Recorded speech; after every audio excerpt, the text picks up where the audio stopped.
Papagaj šedý žako, ktorého volajú Čibo, býva v Júri nad Hronom a vie nielen rozprávať, ale i spievať.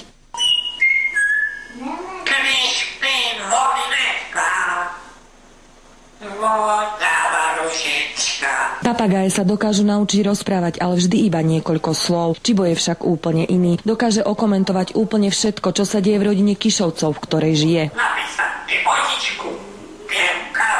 Ja niečo sa tu dookola deje, komentuje. Nielen Čibo sa učí rozprávať od celej rodiny, ale taktiež učí aj on malú 4-ročnú Hánku. 1, 2, 3, 4, 5. Vždy počíta. Jeho najlepším kamarátom je aj pes Benny, ktorého učí, ako sa má správať. Prečo má 30? Toto sa robí, toto sa nerobí.